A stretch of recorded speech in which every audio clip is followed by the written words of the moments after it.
রাতে কিংবা সকালে যারা ভারী কিছু খেতে চায় না তারা বাসায় একবার হলেও এই ম্যাগি স্যুপটা কিন্তু ট্রাই করে দেখতে পারেন। আর এটা তৈরি করা অনেক সহজ আর একদমই ঝামেলাহীন। প্রথমে একটি প্যানে আমি অল্প একটু তেল দিয়ে তাতে 1 চামচ রসুন ও 1 চামচ আদা কুচি দিয়ে হালকা একটু ভেজে নেব।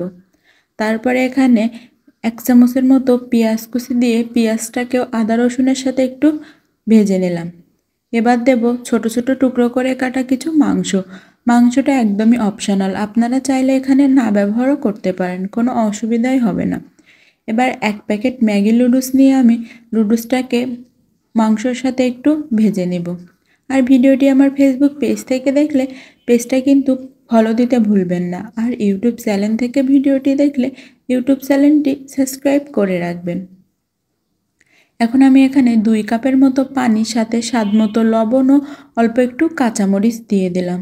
1 প্যাকেট ম্যাগি নুডলস দিয়ে কিন্তু আপনি 4-5 জনের জন্য নিমিষেই এই স্যুপটা রান্না করে নিতে পারবেন। এখন ম্যাগি নুডলসের সাথে যে মশলাটা থাকে ওই মশলা আর অল্প একটু গোলমরিচ দিয়ে এটাকে 4-5 মিনিট রান্না করে নিব। তারপরে একটি ডিম ফেটিয়ে আমি অল্প অল্প করে ডিমটি দিব আর অনবরত নাড়তেই থাকবো। ডিমটি দেওয়া হয়ে গেলে আমি 2-3 মিনিট রান্না করে নিয়ে 2 টেবিল চামচের মতো টমেটো সস এখানে দিয়ে দিয়েছি। তারপরে সব কিছুকে ভালোভাবে আবারও মিশিয়ে নিলাম।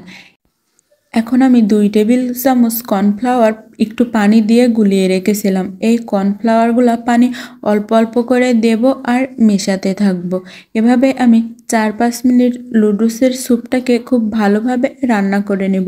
কালারটা দেখে তো বুঝতেই পারছেন কতটা বেশি সুন্দর ও মজাদার হবে। বাসায় একবার হলেও এই রেসিপিটা কিন্তু ট্রাই করে দেখতে পারেন। একদমই ঝামেলাবিহীন আর সবারই বাসায় এই উপকরণগুলো কম বেশি থাকে। এখন উপর থেকে কিছুটা কাঁচামরিচ ও একটু লেবু দিয়ে স্যুপটাকে পরিবেশন করব। আর এটা খেতে কিন্তু অনেক বেশি মজা হয়। অবশ্যই বাসায় একবার ট্রাই করে দেখবেন।